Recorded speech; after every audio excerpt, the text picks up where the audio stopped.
सबसे पहले तो भारतीय जनता पार्टी के लोगों को जीत मिली है, उन्हें बधाई। और आशा करता हूं कि जो जनादेश दिल्ली की जनता ने उन्हें दिया है उसकी वो प्रतिपूर्ति करेंगे।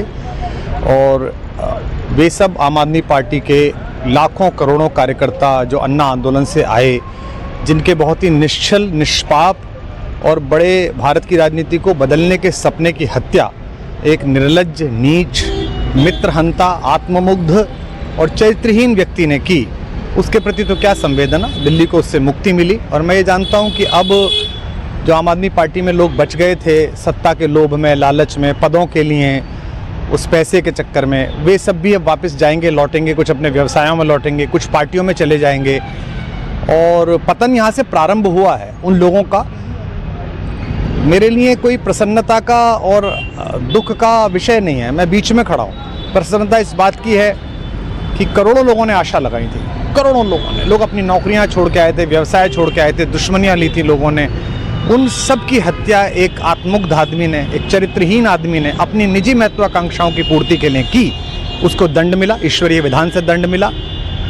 प्रसन्नता इस बात की भी है कि न्याय हुआ।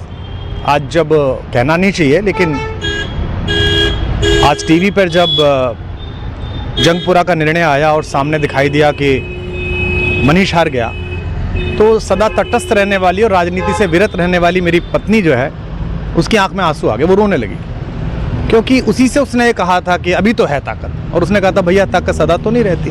तो ये अहंकार आशा करता हूँ अगले लोग नहीं करेंगे, जो बाकी दल है वो नहीं करेंगे, इससे सबक लेंगे। और दिल्ली के नागरिकों को मैं अच्छे शासन के लिए बधाई देता हूँ। अब भारतीय जनता पार्टी अपने नेतृत्व में सरकार बनाकर दिल्ली के जो दुख थे पिछले 10 वर्ष के, उन्हें दूर करे।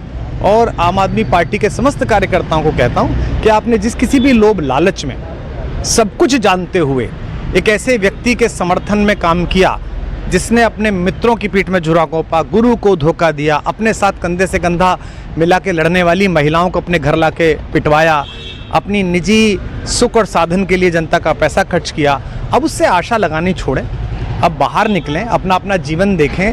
मुझे राघवेंद्र सरकार राम की कृपा मिली, जिनका ये घर है, जिनकी कृपा से मैं यहाँ खड़ा हूँ। मुझ पर कृष्ण कृपा हुई कि मैं इस निर्लज्ज सर्कस से बाहर आ सका।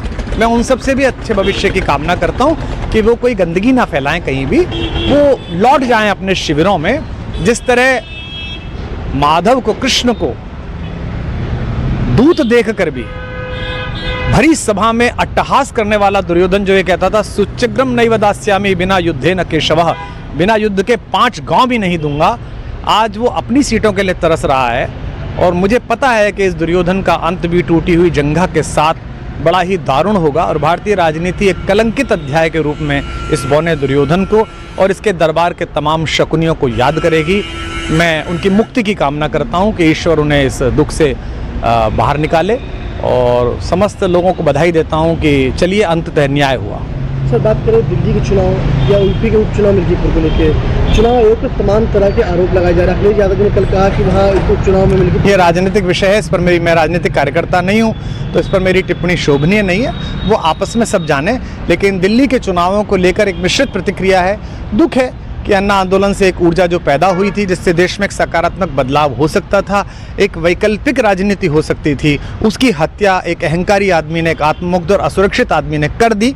मैं आशा करता हूं कभी ना कभी भारत में ऐसा सूर्योदय किसी न किसी दल में अवश्य होगा, जो भारत को जहां पहुंचना है वहां पहुंचाने का मार्ग प्रशस्त करेगा। बहुत धन्यवाद।